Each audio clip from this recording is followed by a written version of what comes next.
Buenas tardes a todos y a todas. Primer capítulo de lo que denominamos Expectativas, un programa streaming con mi amigo Julio Dido. Julio, ¿cómo estás? Buenas Hola, tardes. ¿cómo está Claudio? La idea un poco de Expectativas es hacer algo que no se hace habitualmente en los streaming, que es dialogar, poder conversar, poder hablar de actualidad y de expectativas. Fundamentalmente, la expectativa es presente, pues hoy están, y sobre el futuro creo que se construye fundamentalmente sobre la base de las expectativas presentes, ¿no es cierto? Hoy se habla mucho todo el tiempo del pasado y para tratar de reivindicar el presente de cada uno. Y eso está claro que no está dando buenos resultados, ¿no? Y para empezar me gustaría entonces, teniendo en cuenta esto que dijiste, si me puedes hacer una caracterización de lo que está pasando primero en Argentina. Bien, lo que está pasando en la Argentina no es muy diferente de lo que pasa a nivel mundial. Es decir, tiene vinculaciones con algunas cosas que pasan a nivel mundial. El general Perón decía siempre que la política exterior es la verdadera política, porque es la que te genera el marco de expectativas de cada país en función de la realidad exterior que tiene. Pasamos de un país con una multipolaridad extrema en la segunda década del siglo XX, es decir, en los 12 años de peronismo, o kirchnerismo, como le quieran llamar, para mí de peronismo, en donde teníamos relaciones con todos los países del mundo, con la Comunidad Europea, con Estados Unidos, con China, con Rusia, pudimos avanzar en acuerdos de complementación estratégica que hubieran significado un presente muy distinto al que tenemos y también, siendo el título del streaming, la construcción de otro tipo de expectativas que la que tenemos hoy.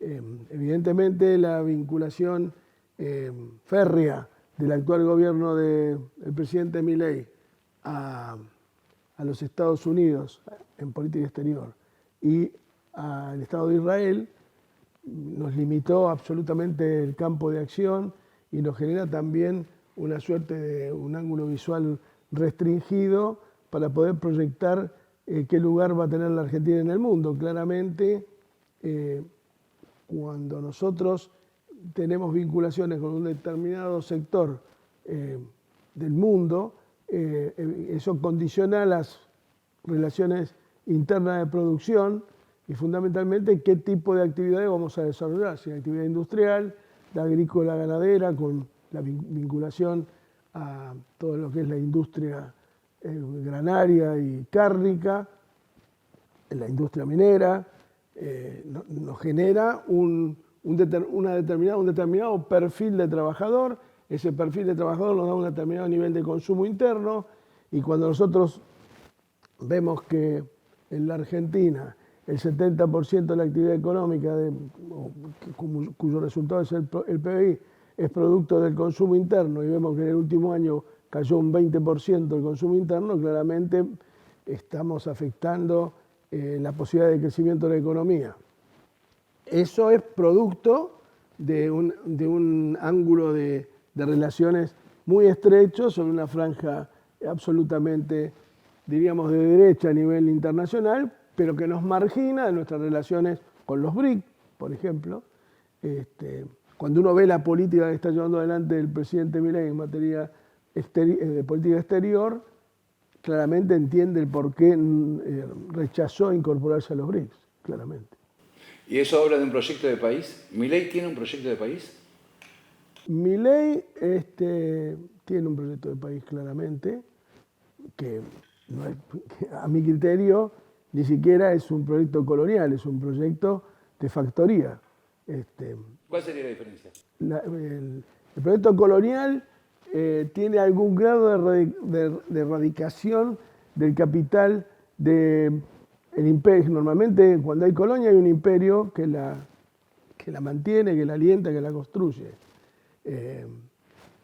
Cuando solamente la economía se expresa a través de lo que vos exportás y cuando lo que vos exportás son solamente insumos primarios, es decir, productos generalmente no renovables o con un valor agregado interno muy chico, evidentemente allí se produce una situación muy compleja, con caída desde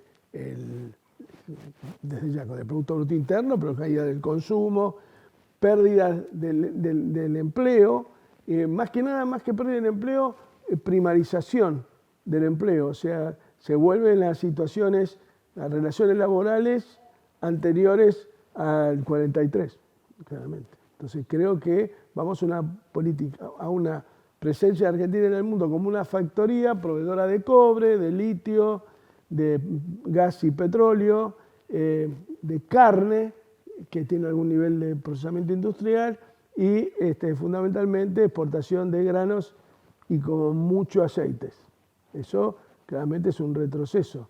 No es la Argentina que produce y pone en órbita satélites, que pretendía a su vez ponerlos en el espacio a través de vectores, denominados vulgarmente cohetes o rocket, como le dicen los americanos y los ingleses, y productora además de centrales nucleares, de productos para medicina nuclear como radioisótopos, etcétera, etcétera.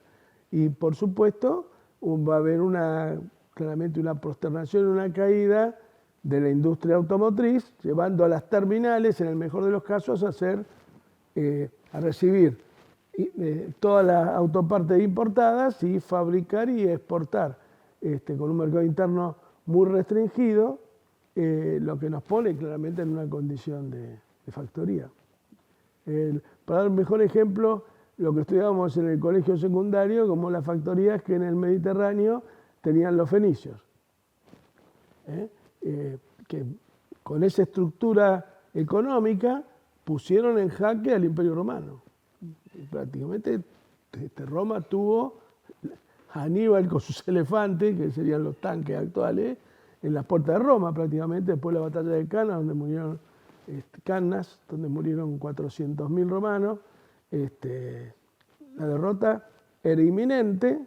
El emperador oyó las famosas Catilinarias, donde decían que había que destruir Cartago y que había que dar la pelea en el territorio enemigo. Un poco lo que yo digo es que cuando el enemigo ostenta todo su poder, hay que enfrentarlo.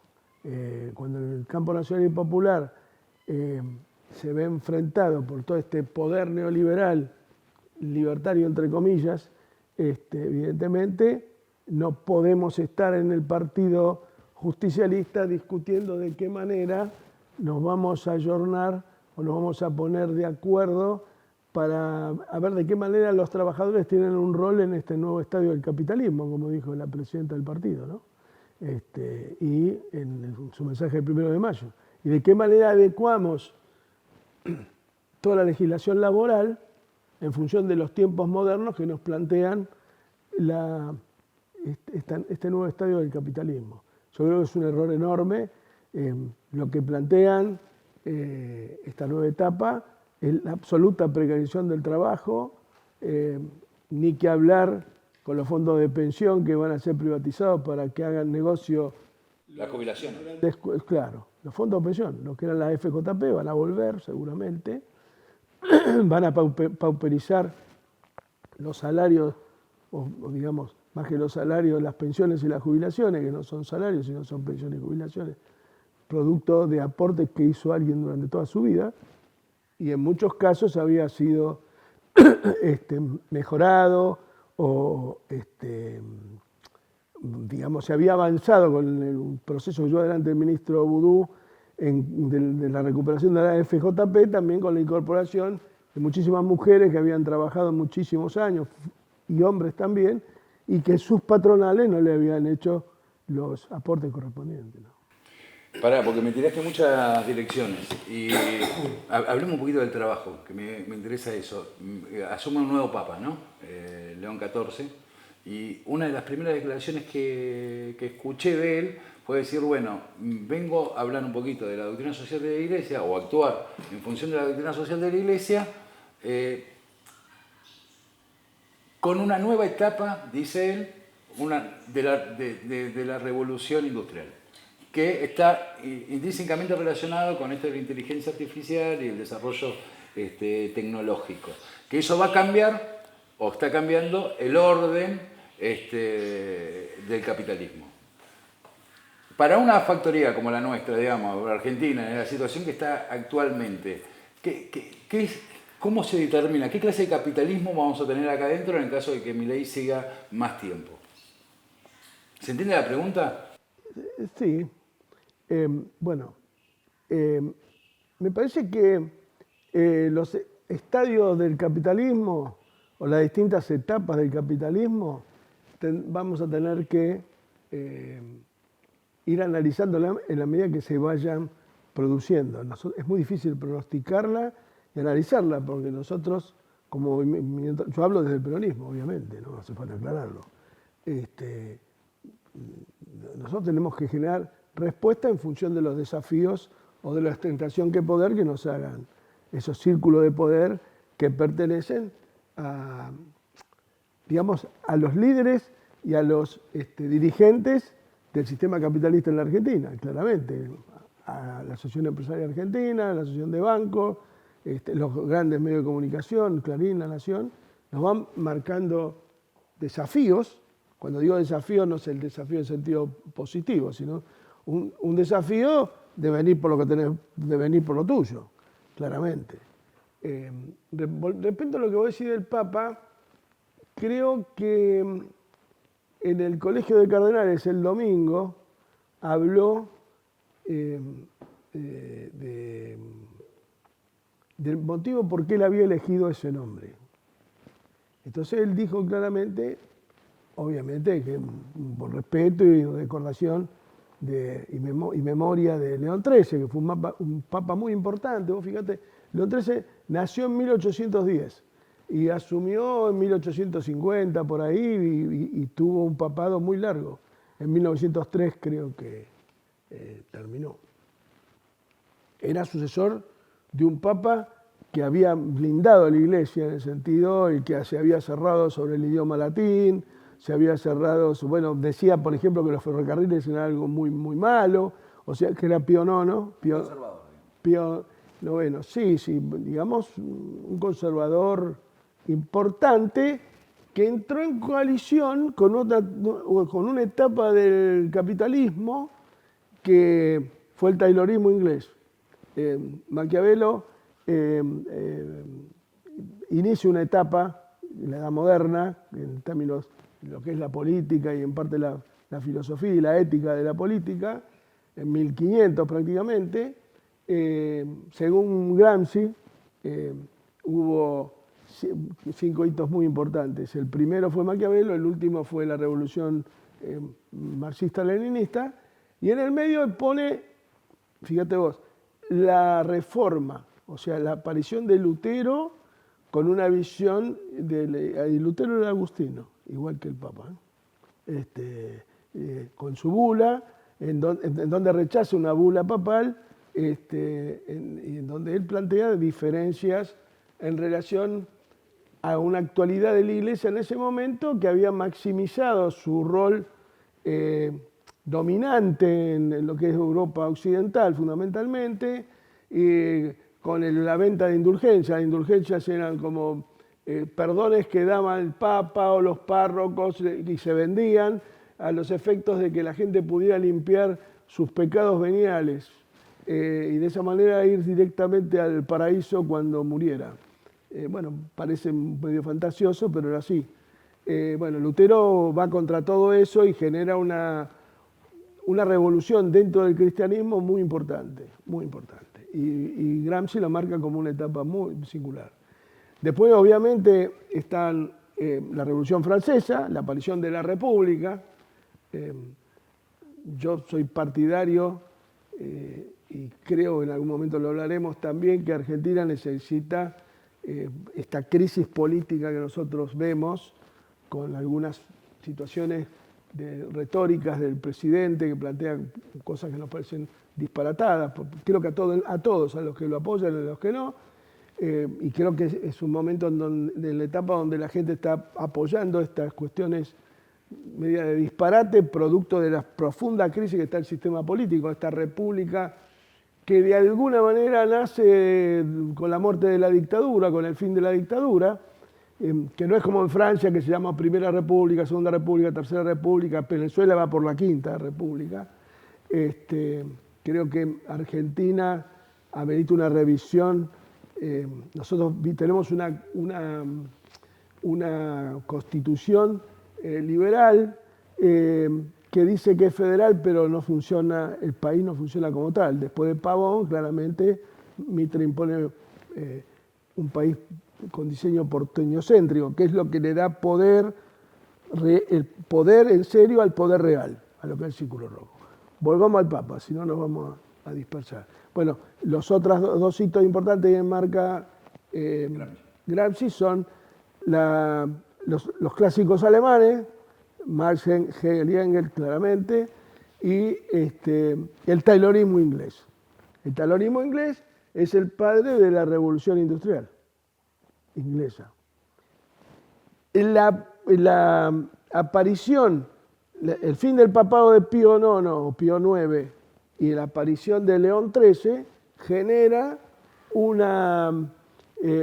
digamos, una postura de la Iglesia similar a la de ahora, de enfrentamiento a la revolución industrial, fundamentalmente las condiciones pavorosas de explotación que se vivían en Inglaterra, esencialmente en Londres, con los chicos de 8 o 9 años trabajando en la industria, en las minas, o sea, y entonces él plantea una forma de expresión de los papas, son las bulas o las encíclicas papales, y plantea la Rerum Novarum, que todos hablan de que, bueno, plantea la doctrina social de la Iglesia, el peronismo la toma como parte de su bagaje ideológico referencial, que de alguna manera da lugar también a la Constitución del 49, tiene la base religiosa, ética, moral, espiritual de la Constitución del 49, es cristiana, claramente, y toma como base la doctrina social de la Iglesia. Pero él lo que dice es que él viene a plantear ese desafío que tuvo León XIII con la Revolución Industrial, que lo viene a repetir, a hacer una Rerum Novarum 2. Él viene a plantearse frente a lo que es la inteligencia artificial, sí, las nuevas formas del capitalismo y las nuevas herramientas del capitalismo para llevar adelante su cometido, que es la mayor concentración de la riqueza. La Argentina en este momento y el mundo está en esa etapa que está desafiada la masa de los 8 o 9 mil millones de habitantes que tiene el mundo, que está enfrentada a la concentración de la riqueza. Se habla claramente que hay 70, 80 personas, y no sé si menos, que concentran prácticamente el 70-80% de la riqueza del mundo. Bueno, me parece que ese es el desafío que tiene el Papa, que es mucho más grande que solamente enfrentarse a la revolución que plantea la inteligencia artificial. Yo creo la revolución tecnológica actual que suplanta no al hombre solamente como fuerza de trabajo físico, sino también intelectual. Esto de la mano a la Argentina la toma también con un enorme desafío y postergación que sufrió inclusive durante los 10 años del gobierno popular, que fue la enorme decadencia del sector educativo. Cuando hablo de educativo no me refiero a los docentes. Los docentes son trabajadores que llevan adelante las políticas que el Estado regula y diseña en función de la educación de los chicos y realmente de los chicos, de los adolescentes y de los mayores en las universidades. Creo que ha habido sí un progreso muy importante en la Universidad de Buenos Aires, las universidades argentinas en general. Las nacionales. Las nacionales, bueno, pero digo, la de Buenos Aires particularmente ha tenido una performance más que interesante en el mundo. Ha puesto la universidad esta entre las primeras 50, no recuerdo ahora el número, pero hubo una ponderación de la universidad. No pasó lo mismo con la enseñanza primaria y secundaria, donde evidentemente hay un déficit enorme, hay una ausencia del Estado espantosa y reitero, ¿no? La culpa no es de los docentes, yo creo que los docentes son buenos, pero obviamente si las herramientas con las que cuentan son deficitarias, pues fíjate, es un Estado, fíjate en el punto en que estamos, que la mayor preocupación del Estado, en vez de educar a los chicos, a ver cómo le ponen mayores penas a los eventuales delitos que pudieran cometer, que por otro lado, cuando uno mira las estadísticas, tienen un porcentaje ínfimo en relación al problema de la criminalidad en general. Y sí, que no varía. Bien. Y yo creo particularmente que esa situación de riesgo de los chicos y demás se produce en el conurbano. Y esto no es una imputación al gobernador de la provincia de Buenos Aires, ni al que está, ni al que se fue, ni a los que vendrán, por lo menos en esta etapa, sino que creo que claramente el conurbano se ha transformado con el tiempo en donde vienen los desposeídos de la nación a radicarse porque se estiman estar más cerca de donde está la riqueza nacional, pero que se expresa en servicios financieros, se expresa en grandes unidades comerciales, ha desaparecido el pequeño comercio y demás. Claro, porque ahí te hago una interrupción porque es interesante lo que decís, teniendo en cuenta las etapas del capitalismo. Porque antes venían de lo rural a la urbe en función de la fábrica que se abrían para la necesidad de puestos de trabajo. Pero ahora no está pasando eso. No.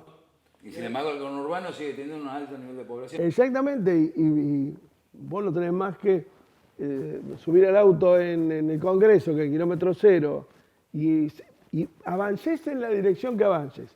Hacia el norte por la 9, hacia el noroeste por la 8, al oeste por la 7, al oeste, más oeste todavía por la 5, y al sur por la 3, y vos lo que ves en un radio de 110, 120 kilómetros, situaciones de extrema pobreza que tal vez no las ves hoy en Catamarca, por decirte, te digo Catamarca porque he estado hace poco, y donde hay una explosión de la actividad minera que más allá del extractivismo, que es fenomenal y es feroz y que no deja un valor agregado que avisore que pueda haber futuro cuando se acaben los yacimientos, ahí está. Hoy escuchaba en la radio un economista de la Torre, Raúl de la Torre, que planteaba que claro, antes un yacimiento petrolero un yacimiento tradicional como los que tiene Venezuela o Guyana ahora que está en disputa con el Esequibo con Venezuela, te da para 20 años, 25 años de producción. Un yacimiento de gas en esquistos o shale gas y shale oil son 4 o 5 años y después tenés que seguir perforando uno, otro, tiene un límite y de hecho los costos de producción son mucho más altos que el petróleo que tiene, por ejemplo, Arabia Saudita, que saca petróleo a 800 metros. Claro. Vos acá a 800 metros sacas agua, claro, o nada. Para, te vuelvo un poquito más atrás y quería hablar un poquito ya hablamos un poquito de la caracterización de la Argentina de Milei, digamos, presidida por Milei, y decías, no recuerdo si dijiste, ¿esto se combate, dijiste? O, ¿cuál es la postura del peronismo? ¿Cuál debería ser? Ese es el problema. El gobierno de Milei, vamos a hablar en términos tácticos ahora. Bien. El gobierno de Milei es producto del gigantesco fracaso del gobierno de Alberto Fernández y de Cristina. Claramente un fracaso 2019-2023. Rotundo. Con un buen manejo de la pandemia en términos sanitarios, pero con una incomprensión absoluta de las consecuencias políticas de haber atravesado la pandemia y lo que significó tener a la población prácticamente un año y medio entre una cosa y otra metida en su casa, sin poder salir, con pérdida de fuentes laborales, con baja de sueldo. Fue un desastre. Y bueno, se hicieron la campaña del 21 y la del 23, esgrimiendo como un gran logro el manejo de la pandemia. Eso fue una desgracia que pasó y bueno, la superaron de la mejor forma posible. Pero bueno, no se podía, se valoró mal. Hubo decisiones como lo de Vicentín, que lo peor que hay en política es es citar. Cuando digo es citar con H y con S, citar es más que dudar. Es decir, bueno, la vamos a nacionalizar o a expropiar y a los 2 días viene el gobernador Perotti, Perotti y plantea de que tiene una alternativa y la alternativa era no hacer nada. Eso fue una frustración enorme en muchos sectores de la sociedad, ni que hablar el manejo de la economía con un pupilo de Stiglitz, como el caso de Guzmán, que ahora viene a hablar de política económica cuando claramente se escapó del ministerio, claramente se escapó, huyó, se escapó una tarde de un sábado. Me acuerdo que el presidente estaba en otro lado, le mandó un WhatsApp. Cristina estaba dando un discurso en ese Cristina momento. estaba dando un discurso que era crítico de Guzmán. En ese momento también, que, bueno, no siempre ella tuvo una actitud crítica hacia Guzmán. Al contrario, lo ponderó en algún momento porque ella tenía una suerte de admiración personal por Stiglitz, por estas nuevas expresiones del capitalismo, cuando lo nuestro no es capitalismo. Es decir, no somos marxistas, pero tampoco somos procapitalistas. Entonces, todos estos filósofos de la vida y del mundo, como Varoufakis, como tantos otros filósofos que hablan del peronismo y lo critican como si fueran parte del peronismo, y bueno, eso no es lo que denominamos comúnmente progresismo, esa fascinación que ejerció sobre Cristina en algún momento, y ahora mismo cuando nos plantea de que hay que ver de qué manera mejoramos, o sea, hacemos más simpáticas las condiciones de producción o de la mercancía, trabajo, según como la quiera mirar en términos ideológicos, y también cómo adecuamos al peronismo a la nueva forma del capitalismo. Tendríamos que cambiar la marcha, compañero, es decir, si decimos combatiendo al capital, y cuando estamos combatiendo al capital, una cosa es combatir al capital y otra cosa es aniquilarlo. Nosotros no hablamos de aniquilarlo, pero tampoco hablamos de ponernos amables con las condiciones más duras y casi te diría salvajes de las condiciones que se pretenden imponer al trabajador en la etapa. Porque acá lo que se pretende hacer es aniquilar al trabajo formal, claramente, y terminar con las jubilaciones, de lo que se conoció históricamente, y ir a una forma todavía más agresiva de AFJP, donde con la plata que poníamos nosotros, los trabajadores, yo era trabajador en ese momento, ahora estoy jubilado, con la plata que poníamos nosotros hacía un negocio Clarín, Techín, todos los que están hoy, cuyas acciones que tenían la AFJP hoy están en manos del Estado y que las van a regalar por 2 pesos. Ahí el presidente Milei hizo una exposición de estas que hace Milei y dijo, bueno, no existe, voy a acabar con el mito, una cosa así, de que existe explotación de los empresarios. Es panfletario el planteo, no me parece, no le agrega nada, no. Eso condiciona tu discurso, vos no podés, mientras él dice eso, vos no podés decir que vamos a adecuar las condiciones de trabajo al nuevo estadio del capitalismo. Lo que plantea Milei en la Argentina expresa el nuevo estadio del capitalismo. Seguramente en Suecia esa expresión será de una manera, en España de otra, en Francia de otra, pero acá la expresión es esa. ¿Y cuál es la forma de resistencia entonces, o de combate que tienen que tener los sectores populares? Y para eso están las instituciones, las partidarias. Me parece que la CGT, con algunos cambios, con el recambio que va a producir con Derno, está marcando a alguna dirigencia el camino de que hay que, no digo retirarse, porque eso es una decisión muy personal, pero que en la etapa hay que dar un pasito al costado y dejar que nuevas generaciones vengan y formulen un planteo que sea por lo menos más exitoso. Creo que los resultados electorales de ayer, sobre todo en las provincias donde el partido está intervenido por la actual conducción de Cristina, fueron calamitosos. Ahora sí, lo que también escuché, que mientras tanto la Cámpora seguía obteniendo algunas diputaciones, digamos, de ese 20% que sacó el peronismo, le quita toda posibilidad de crecimiento a una posible nacimiento de una dirigencia del partido para aspirar al 2027 a mantener la conducción de la política dentro de la égida del pensamiento nacional y popular.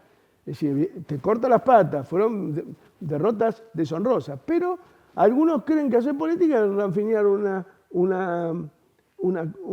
concejalía, una diputación provincial, un senador provincial, y mientras tanto vamos subsistiendo en una especie de campamentos totalmente aislados y que somos absolutamente, nos ponen en una condición de fragilidad. A ellos mismos que hoy creen que han podido mantenerse, ¿no es cierto? Pues la política no es mantener, la política es crecer y conquistar y construir poder cotidiano para poder tener la iniciativa política. Ahí voy, digamos. Yo me acuerdo alguna vez hablando con nuestro común amigo Rafael Bielsa, él me contaba de sus épocas juveniles, qué sé yo, en la década del 70, y me decía, nosotros era terrible si nos designaban candidatos a concejales, diputados, porque nos sacaban del territorio.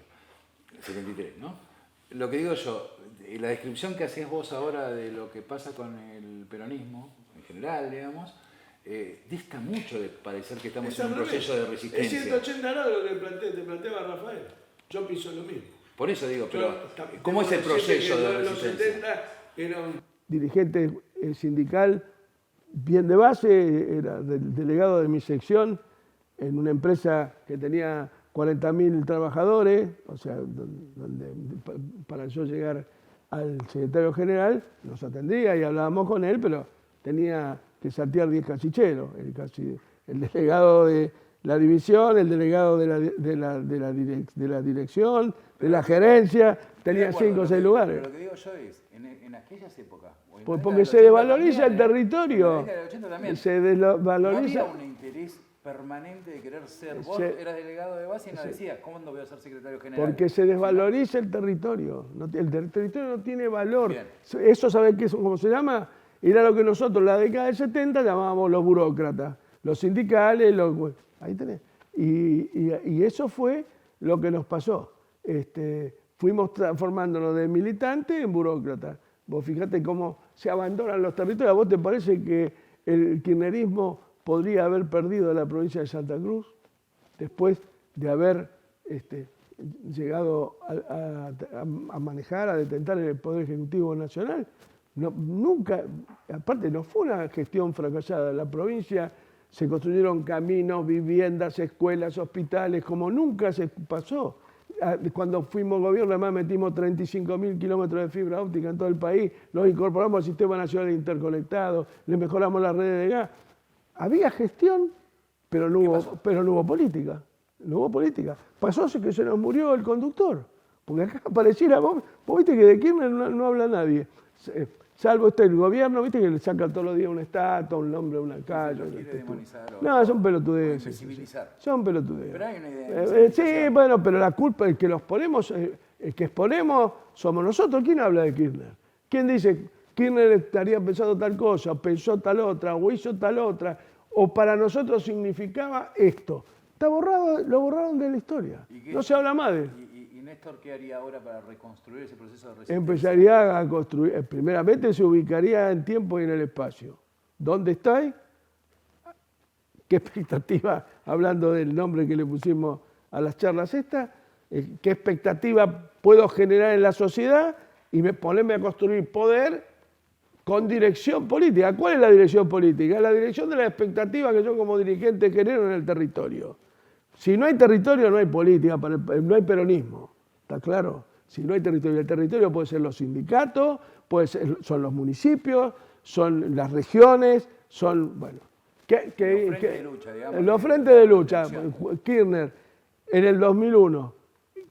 ¿Por qué llegó a la presidencia? Porque condujo de alguna manera el frente de los gobernadores, sobre todo en la etapa final, cuando asume Cavallo con De la Rúa, que vino el déficit cero, la agresión a los recursos provinciales, a tratar de eliminar a las provincias hablaban como los burócratas de los organismos internacionales, los llamaban estados subnacionales. Las provincias en la Argentina somos estados federales porque eso dice la Constitución. Pero tenemos que cambiar la Constitución, la del 94 ahora. Y no tenemos que pensar en reponer la del 49. Hoy tendríamos que tener, en vez de estar discutiendo en el partido, escuché que hay una comisión que está discutiendo cómo vamos a encarar la política económica en función del nuevo estadio del capitalismo, por eso te toqué el tema. Y cómo vamos a encarar la reforma laboral, que son todos títulos y bandera del neoliberalismo, no del peronismo. Nosotros tenemos que estar defendiendo nuestras conquistas.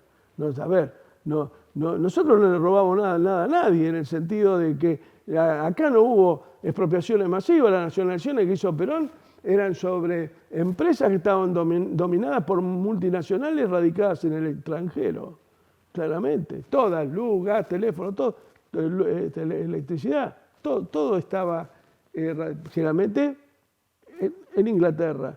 Y Perón tuvo una idea brillante de recuperar soberanía y a su vez cobrarle a los ingleses la deuda que tenían con nosotros por todo lo que le habíamos suministrado para ganar la guerra. O sea, carne, lana y granos.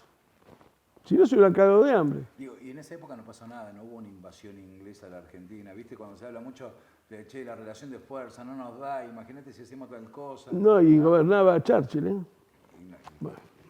Bueno, pero pará, no nos vayamos. Este mostrenco que está ahora, ¿Cómo hacemos para... ni sé cómo se llama. Para generar una nueva forma de construcción política que nos permita resistir este momento? Por eso lo que te decía, fijar objetivos que tengan arraigo en las expectativas del territorio y fundamentalmente dirección política para conseguir los objetivos. Vos con expectativas solo no conseguís los objetivos, tenés que tener referencia política y esa referencia política tiene que plantear objetivos, digamos, directivas claras para llegar al objetivo. Como decía Perón, observar para conocer, conocer para distinguir, distinguir para apreciar, apreciar para resolver y resolver para ejecutar. A nosotros lo que nos faltaba era la ejecución, quien condujera el proceso.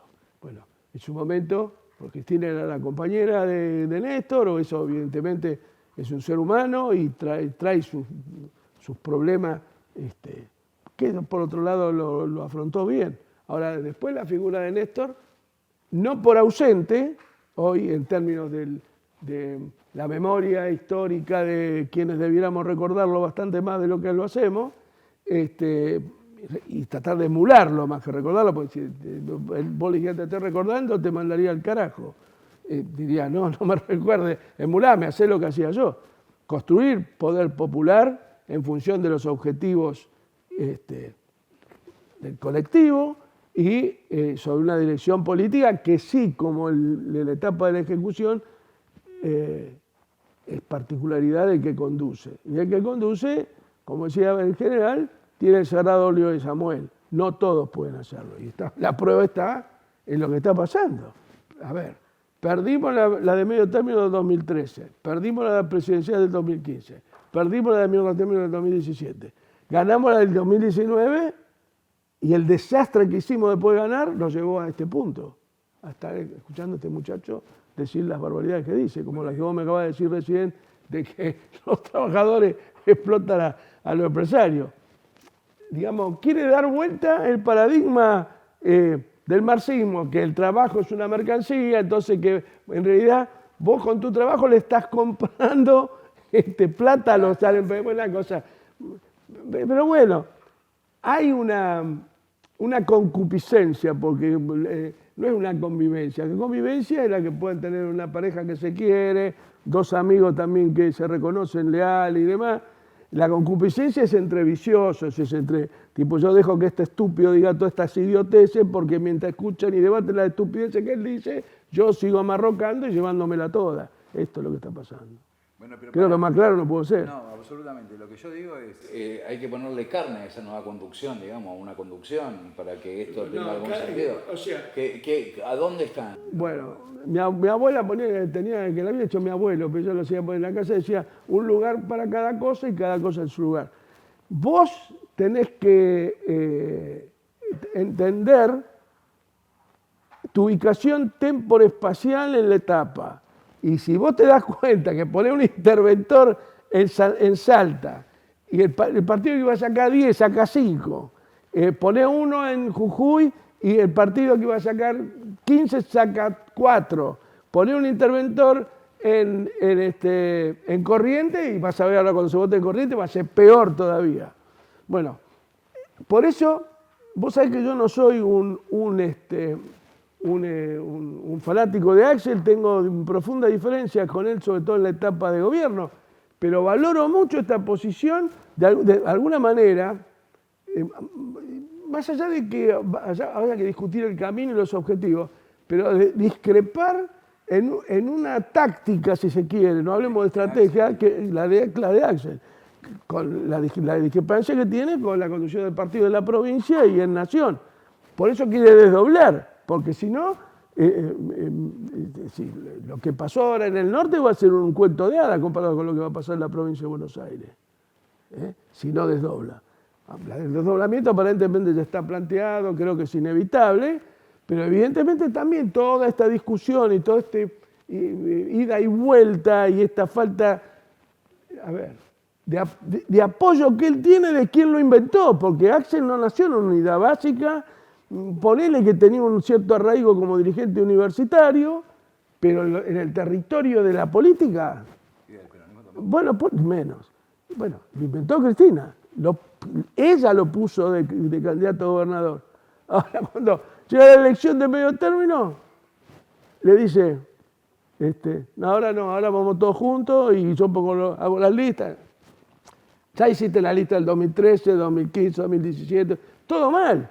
Y en las dos elecciones que pasó ayer, es más, como hoy lo escuché a uno en la mañana en la radio, a uno de los que comenta, que es pro Cristina, pero ella por lo menos hubiera esperado la elección, que igual hubiera a lo mejor salido mal y intervenía después, pero ni esa visión. Bueno, me parece que estamos en una etapa, vos fijate la caída de liderazgo como el de Rodríguez Sá. Hay otros compañeros, no voy a hacer nombre ahora porque voy a hacerle propaganda a la oposición, que uno va viendo las encuestas y no son las que tenían 10 años atrás. Y hay un retroceso, lo grave es que hay un retroceso del movimiento nacional peronista, y cuando digo nacional peronista también involucro a los gobernadores que han hecho frente, que no son peronistas, han hecho frente en el caso de Zamora. Bueno, dice, no, pues le votaron algunas cosas. Lo que pasa es que si no generaron procesos de acuerdo en algún momento con el gobierno, hubiera sido inmanejable resolver la situación de sus distritos. Y vos me decís, eso es traición. No lo sé, es realidad, son realidades. Y vos además no te podés terminar peleando con todo. Pero pará, porque no me quiero ir tanto porque digo, yo entiendo la caracterización del peronismo ahora, pero yo digo, ¿cómo hacemos? Primero, hay que partir de cero, claramente, estamos en menos 10, hay que llegar a cero. Creo que hay dirigencias que tienen que entender que tienen que dar un paso al costado. A ver, te voy a hablar de mí en particular. Yo soy claro que todo el proceso de estigmatización que tuve, más el abandono que tuve por parte de los propios, que me sumó de estigmatización, yo puedo hacer esta charla contigo, dar una idea de lo que pienso, pero no puedo estar pensando en tener lugar de relevancia en un proceso de conducción estratégica. Ser candidato, por ejemplo. Claro, es una locura además, ni tampoco ponerle condiciones a nadie para que lo sea. Lo mejor que nos puede pasar, que el peronismo se democratice, que no importa que perdamos ahora, eso yo soy en parte pienso como los radicales, de que... Gran declaración. No, casi diría lo único. A veces es preferible que se rompa, pero que no se doble, claramente. Es decir, es preferible dar un paso atrás para rearmarse de una forma genuina y democrática. Por eso yo lo apoyé a Quintela, que fue la primera luz de oposición que hubo. No, y yo sabía que él no podía ganar nunca, pero lo iba a votar porque era necesario formar una minoría que debata con alguien que vos ves que es un error atrás del otro en términos políticos, ¿no? Bueno, hay que resolver eso. Yo no tengo la varita mágica, si la tuviera... Diría lo que pienso, pero creo que no hay otra alternativa. El peronismo, el partido peronista, Perón siempre decía, para mí es una herramienta táctica, pero estaba Perón, para Néstor también una herramienta táctica, pero en su momento, cuando fue la peor crisis de la 125, se tuvo que poner al frente del partido, tuvo que tomar la conducción del partido. 2009, muy bien.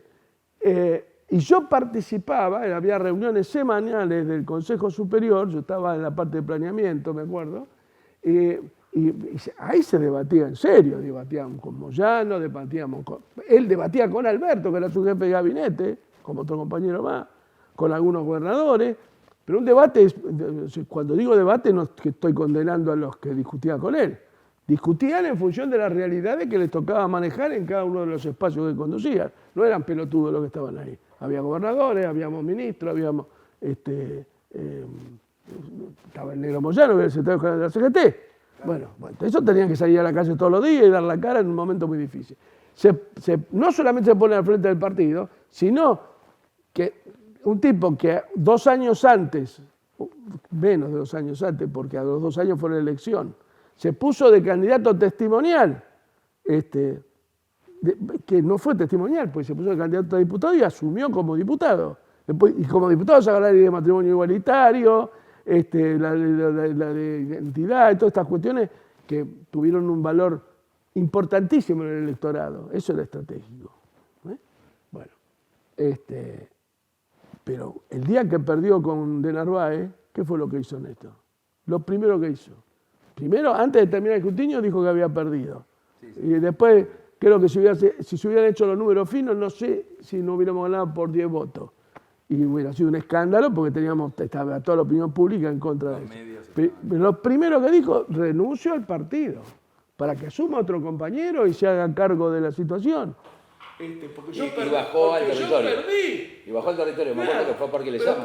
Perdimos en el 21, perdimos en el 23. Y ahora queremos ser candidato a diputado por la tercera sesión electoral. Me parece bien que la compañera, si todos tienen ambiciones, que lo sea. Pero me da la sensación que no colabora en la etapa. Yo creo que cada uno tiene que estar donde la etapa le asigne. Y esto no significa retirarse, porque estar en política, si no estamos como estos que, aunque pierdan, sacaron 4 concejales, 2 diputados, que yo, y mantienen siempre una estructurita. No, eso no sirve para un carajo. En esta etapa no sirve para nada y no construye expectativas. Todo lo contrario, las expectativas que construye son muy negativas. Es un proceso... Hay un statu quo que se pretende mantener en un estadio de mínimo. El proceso de ruptura hay antecedentes. Por ejemplo, en el 85, si mal no recuerdo, cuando se rompe la renovación con el peronismo tradicional, que van en listas separadas. Sí. ¿No? Herminio Iglesias por un lado. ¿Y qué hay? Un interno. No, pero no hubo interna, hubo ruptura. No, en la general, bueno, se presentaron... Fue el origen de la Melón que Fiero, del 88, que después fue ahí. Cuando no... ¿Qué pasó? No había posibilidades de armar listas comunes. ¿Y entonces para qué está la democracia? Debatamos, viejo. ¿Lo debilitó el peronismo? De ninguna manera, porque si hubiera ganado Angeló, hubiera sido mucho peor para la Argentina que en la etapa del menemismo. No tenga ninguna duda, mucho peor. Porque Angeló hubiera acercado esta situación todavía más en el tiempo. Porque no era que era Menem o el Che Guevara o Eva Perón o Néstor Kirchner. Era Menem o Angelós. Se presentaba con un lápiz rojo enorme. ¿Te acordás de la publicidad? ¿Cómo no voy a acordar? Para recortar el Estado. ¿Cómo no me voy a acordar? No, era como la motosierra de Milei. No, por eso, tampoco. ¿No? Para tachar. Lo que dijo Alfonsín, de que si antes de votar a la derecha íbamos a votar Hay que acostumbrarse a perder. Elecciones que viene de lo de Irigoyen, que se rompa pero no se doble. Yo creo que es lo único que coincido con los radicales y nada más que en eso. Es más, hoy lo hablábamos fuera en off, digamos, cuando charlamos un poco de la realidad y te decía que si vos te pones a ver, a los radicales no les fue mal en las elecciones. Ganaron Jujuy, ganaron en el Chaco. Ahí tenés Coqui. Coqui le salió un alter ego ahí y repartieron creo que algunos cargos ahí. Coqui ganó, pero perdió por 10 puntos con los radicales en el Chaco. Bien. Ahí no le puedes echar la culpa a Cristina, pero él es un hombre que manifiesta su lealtad con Cristina todo el tiempo y me parece perfecto. Una cosa es ser leal y preferible tener una posición diferente y marcarla. Uno es desleal cuando aparenta una cosa y hace otra. Bueno, Coqui mantuvo una consecuencia política, podemos decir, para no hablar de lealtades, con Cristina y perdió, lo mataron, perdió por 10 puntos. ¿Qué quiero decir con esto? Hay etapas en donde tenés que estar en un lugar y otras etapas tenés que estar en otro. Haber asumido en el partido, sin un proceso electoral previo, por un tema de 20.000 votos, mirá, cuando dejaron afuera de las listas a Lali, a Alberto Rodríguez Sá en su momento, en el año 2020, tenían 22.000 votos más, perdón, avales más que la lista de Alberto, toda esta gente. Y los proscribieron. A nosotros nos cansaron la ficha partidaria y todo demás. Y así, lo único que se auguran son más derrotas, una derrota más grave que la otra y más profunda que la otra. ¿Y vos decís que por abajo está pasando algo dentro del peronismo o lo ves como aletargado? Por abajo, digo. A mí me parece que posiciones como la de Axel, no por Axel, sino por lo que despierta esa actitud, se está generando, me parece que Ferraresi, me parece que el propio el Indeseco, Mario, son tipos a tener en cuenta, no es que coincidan todo con ellos, pero son tipos a tener en cuenta y me parece que están generando un proceso y de acuerdo a cómo sale la elección en la provincia de Buenos Aires se van a sumar muchos más en un sentido o en el otro. Mi opinión es que no sé si va a ser bueno electoralmente en el resultado para el peronismo, pero va a ser un piso para cimentar un proceso de debate interno dentro del partido. Yo creo que si Néstor, que asumió con el aval de todos los sectores del partido la presidencia en el 2008-2009, renunció al primer cimbronazo, me da la sensación que va a haber que barajar y dar de nuevo en la provincia. Espero que su hijo y su mujer hagan lo mismo, ¿no? Che, Julio, estaba pensando ahí... Debate y democratización. Debate y democratización. Tenemos que limpiar para adentro nosotros. No sé cuántas veces nos llevará a perder, pero si no ordenamos y no lo limpiamos de falsos representantes, de representantes que suben porque la doctora Servini les dio la razón, porque el otro tenía 20.000 avales menos, pero había un montón de compañeros que íbamos a apoyar y que íbamos a generar un proceso de debate desde una minoría, seguramente, pero que iba a ser muy potente. Y te reitero, la última gran victoria que tuvo el peronismo, que venía cascoteado de la situación de la época del 82, con Herminio, con el doctor, ¿cómo se llama? Luder, bueno, todo eso. Bueno, ¿eso qué significó? Que Luder, Herminio, todos se corrieran. Y luego, fíjate que en la interna Menem-Cafiero el peronismo se repotencia absolutamente. Y vos fíjate que gran parte de los sectores más, de alguna manera, más brillantes, por llamarlo de alguna manera, y no quiero dar el nombre, de la renovación, después terminaron trabajando con Menem. Sí, Grosso, por ejemplo. Grosso, por ejemplo, de la Sota también. Che, Julio, vos ves que estamos en un... Manzano mismo. Manzano, que hoy es empresario, pero fue un dirigente político importante, fue ministro del Interior de Menem. No sé, fue un tipo muy inteligente. Pero fue ministro del Interior de Menem. Fue un gran presidente del bloque durante la presidencia de Alfonsín. Claro. Que ayudó a que no hubiera helicóptero antes, cuando el fracaso del plan Austral, Y con los levantamientos con la pintada, Bueno, etc. Te decía, para ya ir terminando, no me quiero que terminemos la conversación de hoy sin hablar un poquito de los medios de comunicación, ¿no? ¿Cómo ves vos el tema del rol de los medios hoy de comunicación? Los tradicionales, los nuevos. Mirá, me parece que estamos en medio de un cambio profundo, que hay gente que se lanzó con sus canales de streaming, que el caso de Jabrowski, bueno, el caso de Rebord, que han tenido un crecimiento singular. No te digo con esto, es decir, creo que hay un sector que ha crecido muchísimo al calor del streaming, que les permite a lo mejor con pocos medios iniciales darse a conocer y si hay talento crece. Con un mejor nivel de democratización. Bien, pues eso vos conocés más que yo. Ahora, no podés comparar con Clarín, La Nación y demás, que son parte del poder real de la Argentina. No podés comparar a Rebord, a Jabrowski, a Toñetti, a Navarro con el poder de Clarín.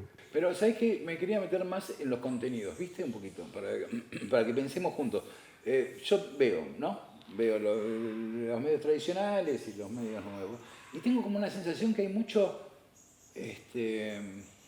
complacencia, por llamarlo de alguna manera, con los personajes del otro lado. Pero no de los adversarios, sino directamente casi, podemos decir, de enemigos, digamos, ¿no? Según mi criterio, igual esto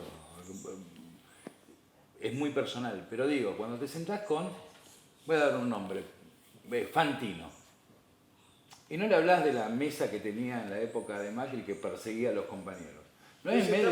Esa etapa no sé si sería posible hoy, porque el canal de aire no tendría la potencia. Los streaming te digo, Digo, si vos te sentás con Fantino y no le decís, che, la mesa que tenías en América, si mal no recuerdo, cuando perseguían a los compañeros, y hablas de cosas como que coincidentes únicamente. Pero eso no me lo pregunté a mí, pues yo no iría nunca a hablar con Fantino. No, pero digo, pero esto está sucediendo mucho en los medios y no los critico, sino que abro el debate, digamos. Digo, ¿hasta dónde? Digo yo. Hay que preguntarle al tipo que, bueno, ¿Hasta dónde sirve el diálogo con los sectores que atentan permanentemente contra el campo nacional y popular? No, pero sí estamos en otra etapa. Me parece que no tienen el poder que tenían antes.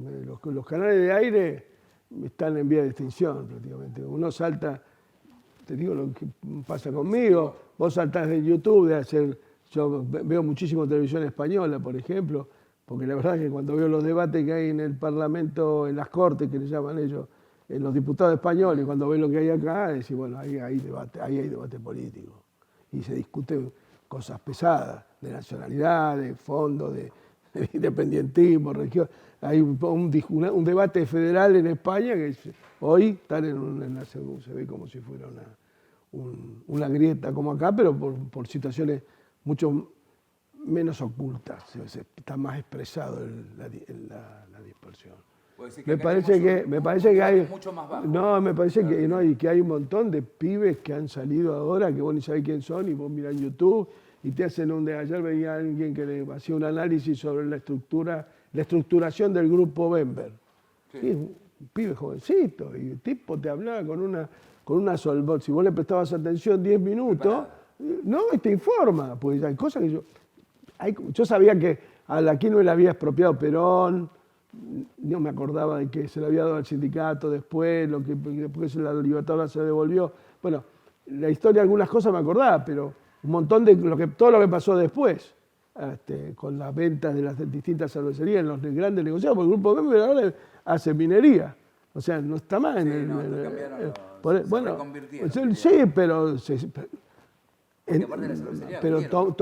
Sí, pero tomados como grupo económico, concentraron muchísimo capital. Tal vez ocupan la 10ª parte de la gente que ocupaba cuando tenían la cervecería en los 60, los 70, y tienen 50 veces más capital. ¿Me entendés? ¿Y dónde tiene la dirección? En Luxemburgo, como Techin. Bueno, eso, hay un montón de pibes que te están hablando de eso. Chicos que hablan, te describen una obra de arquitectura con una profundidad. Hay mucha gente en las redes y esa cantidad, esa universalidad, les va haciendo perder. Vos no necesitas leer Clarín o La Nación para estar informado, a eso me refiero. Bien. Eso marca claramente, uno tiene que estar todo el tiempo mirando plataformas, y alguna, de repente podés mirar Infobae en 10 minutos, pero después mirás muchísimas. Se abrió mucho la información. Me parece que el streaming, o sea, esto que intentamos hacer nosotros ahora, va a tener una enorme potencia y que va a depender mucho más que del medio tecnológico, del talento de los que lo lleven adelante. Che, viste que hablando, pienso, ¿no? Que me da un poco de angustia esta época que está muy, donde los valores cambiaron mucho, aparentemente, ¿no? Se potencia mucho más el individualismo, la forma de construcción individual que lo colectivo, ¡pum! Y de repente aparece la serie de Eternauta y es un boom, internacional inclusive. La estuviste viendo y demás. Pero más allá, me interesa tu opinión sobre el producto artístico, pero me interesa más, no estamos tan jodidos. Si hay ahí una búsqueda, de alguna manera hay una búsqueda de lo colectivo, de aquello que hoy se castiga fuertemente de poder estatal y de poder económico. Mira, debo decirte que veo que hay opiniones de buena fe como la que me está dando vos, y veo también muchos tipos que quieren autojustificar lo que hacen o decir, ve, lo que yo hago es lo que dice el Eternauta. A ver, ¿cómo es eso? Hay algunos que se ponen como ejemplo, decir, ves, lo que yo hago, yo prefiero, en vez de ser un ser individual, ser un héroe que quiero tener protagonismo colectivo. Para justificar lo que hacen, que puede ser de buena, mala o pésima calidad. El progresismo que cuestiona al peronismo como si fuera parte de, como si tuviera derecho a decir, como yo te voy a tu casa a visitar y digo, che, qué sucio tener el piso. ¿Y a mí qué me importa? Digamos que te importa, no venga más. Bueno, es como han utilizado la serie para autorreferenciarse. Eso me da tremendamente por las pelotas, hablando mal y pronto. Creo que la serie es muy valiosa, tanto vos, lo hablamos antes también, tanto vos como yo leímos la historieta, algunos con Solano López, vos viste la de Brescia también, yo también, como expresión, como dibujo, bueno, son dos etapas distintas. En realidad, lo importante no es el Eternauta, lo importante es esto, Oesterheld, y lo que fue, y su sacrificio, y su entrega, y la desaparición de sus hijos. Nadie habla de eso. Todos dicen, no, yo hago como el Eternauta, pero anda a cagar. ¿Quién es el talento acá? El que hizo la historieta. En el año 57, un tema, ayer lo hablaba con mi compañera, no, me decía, pero no está puesto en el año 57, pero fíjate qué talento del tipo, que la obra lo importa. Claro. Vos lees el Quijote de la Mancha hoy y es lo mismo que haberla leído 20 años después que la escribió Cervantes, porque esos caballeros que criticaba él, que es una obra, una sátira sobre ¿cómo se llama? Los enfrentamientos de caballería, ¿cómo son estos desafíos? Los duelos de caballería y demás, es una sátira a todo eso. Pero bueno, el espíritu del Quijote, del otro, de Sancho Panza, estas cuestiones, esto tiene vigencia, algunos versos de Martín Fierro, de Hernández, algunas conclusiones, tienen vigencia hoy como ayer, no importa si de ayer. Decía lo de Oesterheld recién y me acordaba que siempre Solano López siempre que recordaba a Oesterheld decía, A Oestergen no lo desaparecieron por el Eternauta, lo desaparecieron por peronista. ¿Viste? Bueno, sí. Porque no te desaparecen por la obra únicamente, te No, pensé que desaparecen fueron también por... tipos que aparecieron, como Walsh también, que aparecieron, no eran peronistas, pero aparecieron en la resistencia, eso lo valoro. Ahora los peronistas que a nosotros, que a vos te aparecían en el 2011, 2010, eran, como decía Perón, somos todos peronistas. Bueno, no, vale el tipo que en un momento, claro. Sí, y ahora sí, Como dice el megafón de Marechal, que decía que él era un poeta, ¿cómo es que decía? Depuesto. Que éramos tocar como el tirano. sí, ahora para terminar, te propongo una especie de ping-pong de personajes. Bueno, hoy hablando de medios, Sí. antes que vinieras vos, estaba viendo a Nancy Paso al mediodía en la radio y dijo que en el programa que está ella a la mañana con Barbarosa, esta Mariana Bray, que es parte del elenco ese, entrevistaba a Milei y ella no fue, se bajó. Bueno, digamos, no sé si es un gesto de valentía, pero por lo menos habla bien. Creo que van a empezar. Estos gestos, tampoco no sé ni de qué partido de Nancy ni nada, pero estos gestos que empiezan a aparecer son señales, y así como ella lo hizo hoy, mañana lo hace otro, que hay que tener en cuenta. Te propongo un ping-pong para terminar. Yo te tiro personajes y vos haceme muy rápido un estado de situación de los personajes. Sí, bueno, no sé si la cabeza me da para ser tan rápido ahora. No. 10 años atrás, capaz. Sí, aparte esto no se edita, va directo, así que... Sí. Bueno, te tiro. Cristina, para empezar. No, me parece que fue una gran legisladora, claramente, y me parece que la última etapa del 2012 en adelante, con errores tácticos que complicaron estratégicamente al movimiento, ¿no? Claramente. Todas las derrotas electorales, las idas y vueltas con Massa, esas cosas. Y no hablo mal de Massa. Massa para mí siempre estuvo... Ahí voy a Massa. Bueno, te lo redondeo ahora. Para mí Massa siempre estuvo en el mismo lugar. Yo tengo relación con él, hablo con él, lo respeto, pero él sabe dónde estoy yo y yo sé dónde está él. No creo ni que yo pueda ser su salvador ni él el mío. Y cada uno en su lugar, y a lo mejor hay momentos en que conjugamos alguna pasantía, digamos, que pasamos por el mismo lugar en el mismo momento, pero después tenemos visiones del mundo, de las cosas, de la política, de la ética, diferentes. Axel Kicillof. No, te digo, mucha diferencia. Creo que en este momento se ha constituido en un personaje muy valioso para el movimiento nacional porque genera la posibilidad de la disrupción, de la disruptividad que necesitamos, claramente. Espero que se maneje, que esté ahí. Guillermo Moreno. Un gran funcionario conmigo y ahora en la etapa no coincido casi nada con él. Dijimos hoy que la política exterior era la mejor de las políticas. No coincido en su opinión de Trump, ni la de América para los americanos, ni de que Villarroel sea nacionalista. Bueno, tenemos visiones muy diferentes. Aprecio personal, respeto personal, pero no coincido casi en nada de lo que plantea. ¿Milei? No, Milei es una consecuencia de nuestras tragedias y de nuestros errores. Cuando digo tragedia me refiero a la desaparición de Néstor y de nuestros errores, de nuestras ausencias, de nuestras cobardías, de nuestras agachadas. Me parece que es